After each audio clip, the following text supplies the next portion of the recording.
And now, another tale well calculated to keep you in suspense. In a moment, End of the Road. Written for radio by Alan Sloan from a story by Eliezer Lipsky. Back in pioneer days, they used to talk about the quick and the dead. The idea used to be the quick survived and the slowpokes stopped an arrow. Well, today things have changed.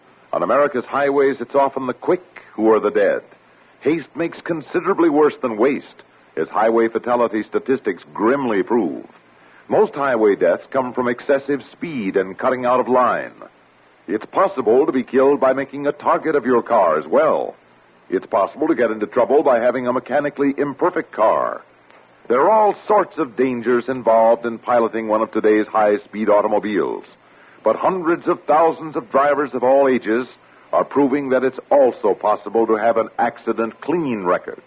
Alertness, politeness, yes, common courtesy on the road, and a flexibility about changing highway conditions, these are true driving skills. These are the keys to accident-free driving, your only guarantees of survival on the rugged roads of today.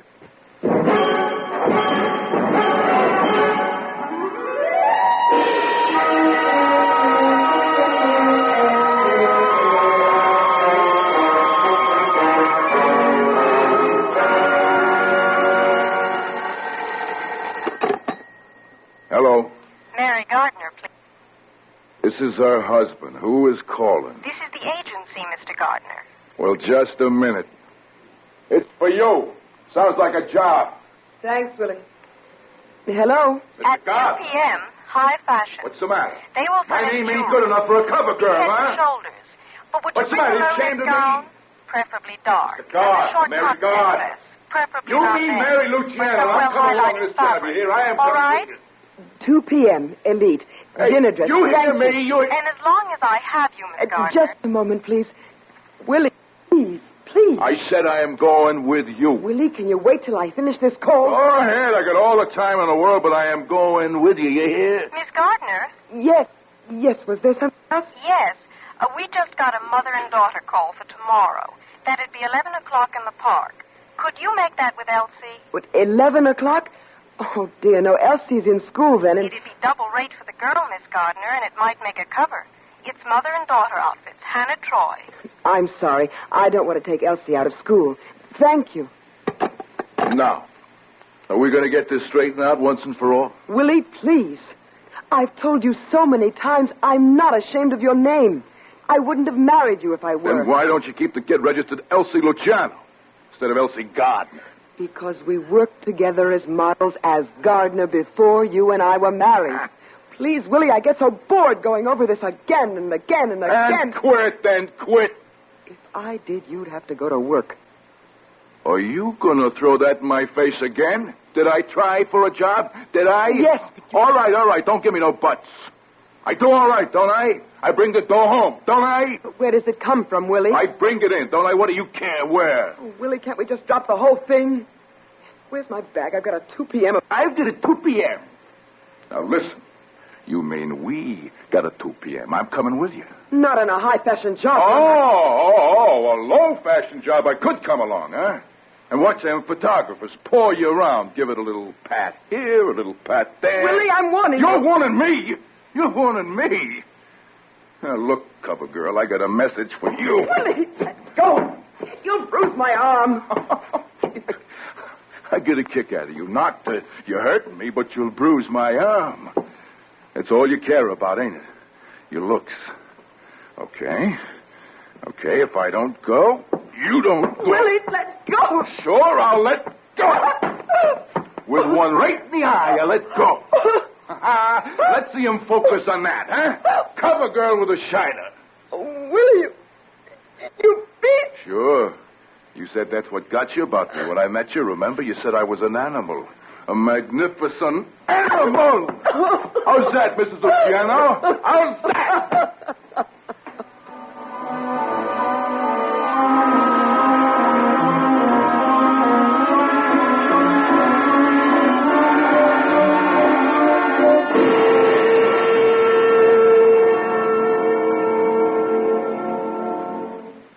In just a moment, we will return for the second act of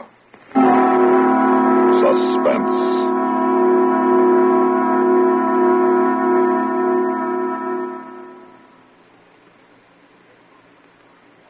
Here's Hollywood star Mona Freeman. Who feels like acting with a miserable cold? I relieve cold distress the fast way, with 4-way cold tablets. Yes, tests of all the leading cold tablets proved 4-way fastest acting. Amazing 4-way starts in minutes to relieve muscular pains and headache, reduce fever, calm upset stomach, also overcomes irregularity. When a cold strikes, do what I do. Take 4-way cold tablets. It's the fast way to relieve nasty cold distress and feel better quickly. 4-way, only 29 cents. Our program will continue in a moment after a word about another fine product of Grove Laboratories. Does dandruff dull your hair, leave scalp itchy? Get Fitch Dandruff Remover Shampoo and get rid of unsightly dandruff in 3 minutes. 3 minutes with Fitch regularly is guaranteed to keep embarrassing dandruff away forever. Apply Fitch before wetting hair, rub in 1 minute. Add water, lather 1 minute. Rinse 1 minute. Every trace of dandruff goes down the drain. 3 minutes with Fitch, unsightly dandruff's gone. Fitch can also leave your hair up to 35% brighter. Fitch Dandruff Remover Shampoo.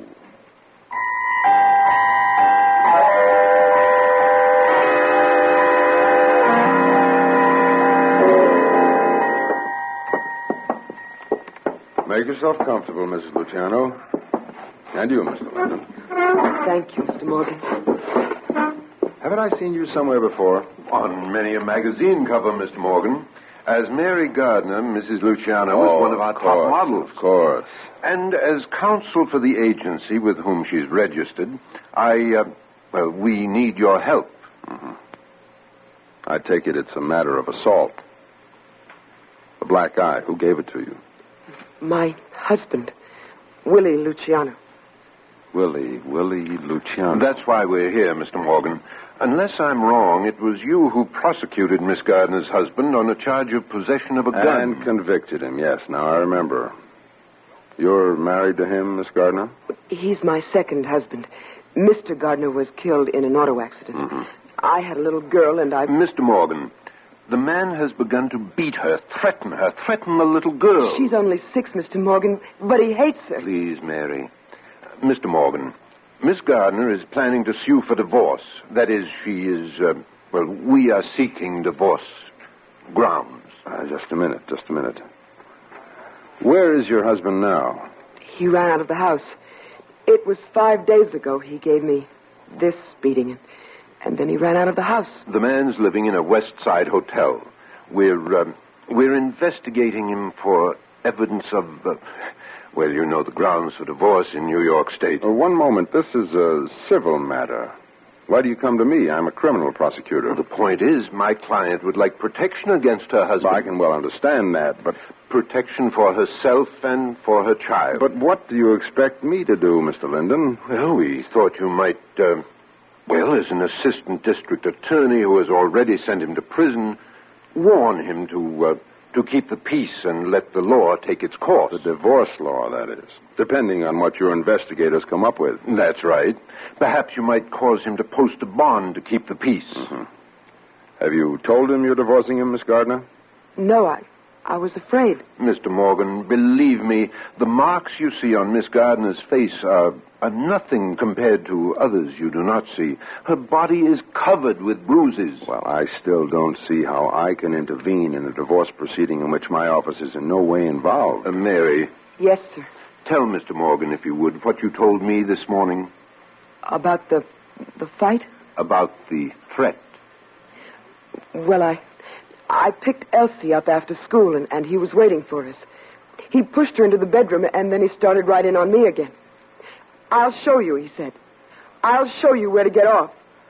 When I get through with you, you'll be a good model for one of those liniment ads, before and after. He threatened you with continued bodily harm? Yes. And said he was walking out on you? Yes. But with an implied threat to return and do further harm. Mr. Morgan, don't you think it would be better to forestall a homicide than to have to go looking for a killer? Yes, I agree with you. Very well. Now, Mr. Linden, I never want to tell a lawyer how to run his case, but pending the results of your own investigations, there is something I can suggest. Yes? That pending evidence of adultery... Now, that's going to be difficult to obtain. This man likes to boast about women, we've discovered, but he has been very circumspect. Meets them only in public places. Well, I can go before a magistrate with you and support an application for a warrant of arrest on the grounds of abandonment. Abandonment? Yes, Mrs. Luciano, abandonment is a crime, a misdemeanor. And if it continues for any length of time, technically, we might be able to prosecute. But... But what? But all he has to do is to give the money for support, and the criminal charge is purged for all practical purposes. That's what these wise guys do when they run out on their family. Send just enough money to pay the gas bill. Oh, well, then what's all this about? Oh, he'll see me in court. It may have a quieting effect. Also, if you'd like to apply for a bond to keep the peace, I'll go along. I'll suggest high bail in view of his criminal background. And your husband will either fail or make bail. Or be sobered by seeing that you have your eye on him. Mr. Linden, Mr. Morgan. Yes, my dear? What happens if he doesn't make bail? He's committed to the civil prison. For how long? Until he makes bail. Oh, well, I'm no lawyer, but if he's in jail, then how can your investigator obtain evidence against him for the divorce? Obviously, he can't. The main thing is you and your daughter are safe. And if he gets out, on bail, I mean, he'll come after me. Not if he knows the district attorney is interested in the case. Well, we hope. In the meantime, now, this is entirely up to you, Mr. Linden. Your client can sue for a legal separation. It's not much, but it's something. Mr. Linden, honestly, what shall I do? Well, Mary, I'd do as Mr. Morgan says. The main thing is to protect you and Elsie. We can take each thing in its own time.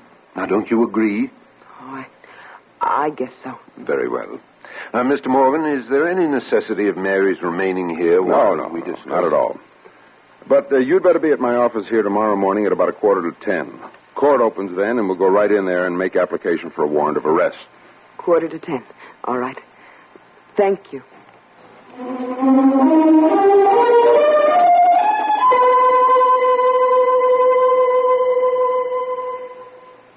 In just a moment, we will return for the concluding act of Suspense.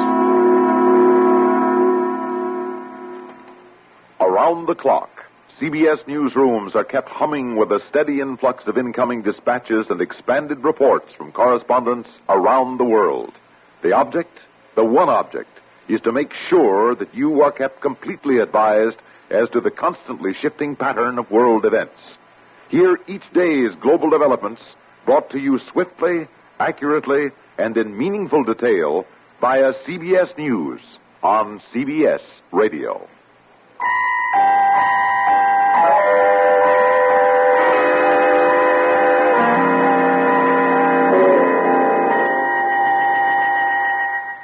Just one question, Mr. Linden. I know.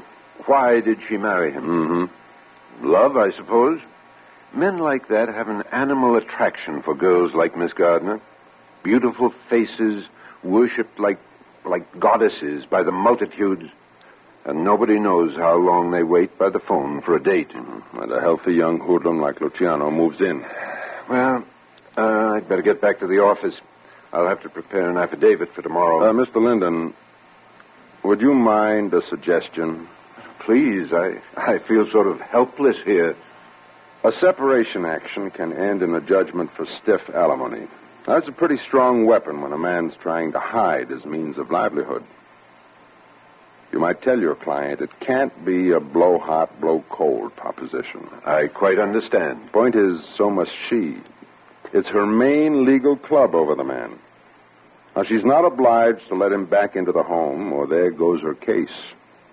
As for having anything to do with him... I know what you mean. From now on, she'd be better off living in the YWCA.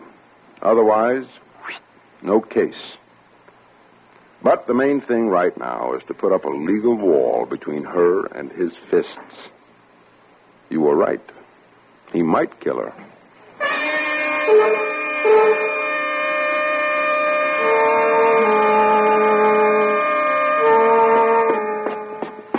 I'll tell you something else we're going to do, Elsie. We're going to take a big, long vacation down in Florida where the sun shines all the time, and we're going to get twin bathing suits like the ones they took pictures of us wearing. And we'll go fishing and swimming, and we'll get so sunburned they won't have to use makeup on us when we go back to work. And we'll just laze around the sand all day. And we won't have to worry about what we eat. We'll just get fat. Hiya, baby. Willie. Did you miss me? All right, kid, hit the road. Come here.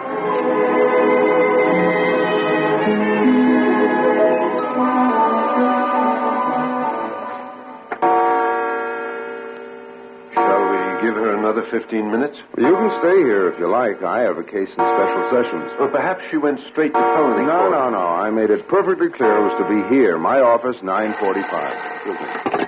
Morgan. Mr. Morgan, this is Mary Gardner Luciano. Oh. Yes, Mrs. Luciano. What? Shh. Mrs. Luciano, may I ask where you are? We said my office, 9:45. I'm home, Mr. Morgan. I couldn't call before this. My husband just left. He just left. But when did he arrive? Last night. I mean, when I got home with Elsie, he was there. How did he get in? Oh, I don't know. I guess maybe he had a key, but I didn't ask. Mr. Morgan... What did he want? He wanted to talk things over. Oh. Mrs. Luciano, tell me one thing. Was there a reconciliation? Uh-huh. Shouldn't there have been? Mrs. Luciano, that's a question you can't ask your district attorney or your lawyer. Only your own heart. Where is your husband now? Shopping. For groceries. You see, we talked it all over, and we're going to give it another try. Oh, gee is right. Women. What's the story? Same old story. When a lovely woman stoops to folly and finds herself deserted and alone, she smooths her hair with automatic hand and welcomes the prodigal husband right back home. By Morgan out of Goldsmith, or was it Pope? I can't take as light a view of it as you do, Mr. Morgan. What am I supposed to do? I don't know what went on last night in that happy little love nest, but if the girl wants to be a fool, it's her privilege. But the man's dangerous. The story is this, Mr. Linden. Has it ever occurred to you that some men have only one way of showing their women how much they love them, and that's by beating them up? And another thing, with all due respect to your sagacity, my colleague, how would you feel if Mary Gardner weren't a cover girl, weren't a raving beauty with honey eyes and Dietrich cheekbones? Just an ordinary girl with an ordinary face. Would you think it was so terrible? Oh, I'm thinking of the child. Now, what kind of a woman will she grow up to be, seeing her stepfather beat her mother up time and time again? I'm thinking of the child, and so should you be. I am. But the mother's your client. I intend to keep in touch with Mary. I wondered why a corporation lawyer showed such an interest. All right. So you guessed. All right, Linden. I give them 6 months. The question is, in this strange affair of a woman infatuated with an animal-like creature... What was the name of the fellow in that play, loved his wife and beat her? Lilium. Never mind Lilium. The question is, at the end of 6 months, who is going to come out alive? The lady or the tiger?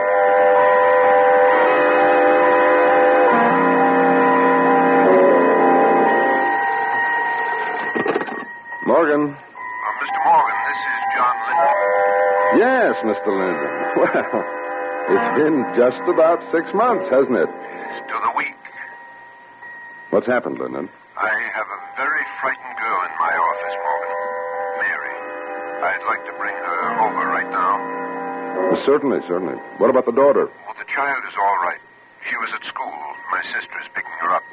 But Luciano's on the loose with a gun.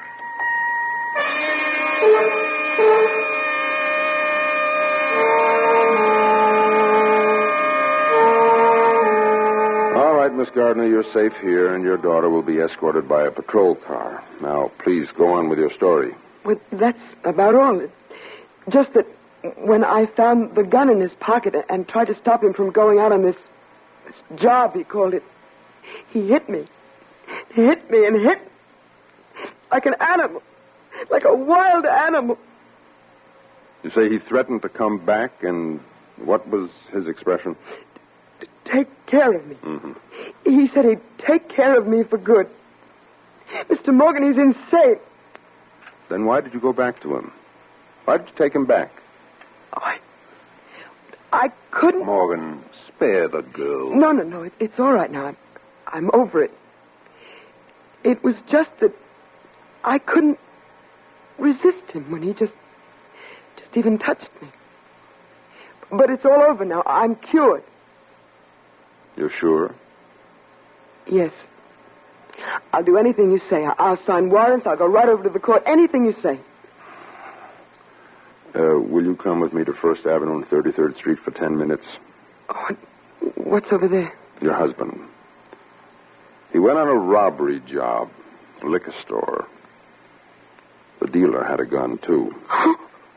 Bellevue is at First Avenue and 33rd. When he's hurt, I know he's hurt. No. The morgue is at Bellevue. I'll ask you to identify him, and then you can wipe him out of your life. But you don't understand. I hated him. I hated him for what he did to me. But I love him. Willie. Oh, Willie, what am I going to do with that? You can grow up. You can come to your senses and thank your stars somebody killed him before he killed you. That's what you can do. Mary, Women. Dear girl, please. Brother Lyndon, take care of him. We'll skip the identification. I've got his prints on file. Women.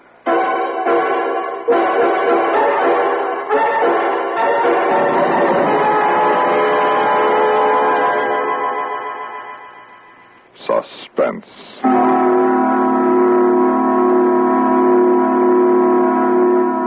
You've been listening to End of the Road, a story by Eliezer Lipsky, written for radio by Alan Sloan. In a moment, the names of our players and a word about next week's story of Suspense.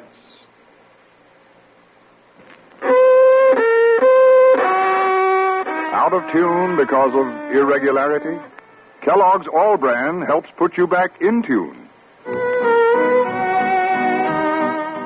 Kellogg's All Bran is the natural way, the good food way to end constipation caused by lack of bulk in your diet. There's only one All Bran, Kellogg's All Bran. Its whole bran content gentles away constipation, supplies your system with the bulk-forming food you need. Kellogg's All Bran is the only whole bran cereal to bring you the combination of proved effectiveness, appetizing taste, and crispness. It never gets mushy in milk. So get back in tune and stay in tune. It's easy with the one and only Kellogg's All Bran, ALL-BRAN. Safe, reliable, pleasant. Millions enjoy it every day. They know they can count on Kellogg's All Bran to relieve irregularity.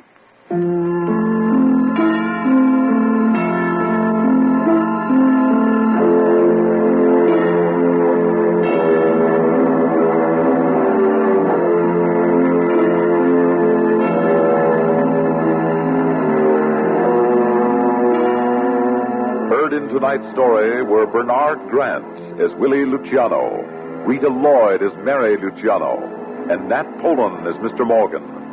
Others in our cast included John Seymour and Rita Sergel. Listen again next week when we return with The Mystery of Marie Roget by Edgar Allan Poe, adapted for radio by E. Jack Newman.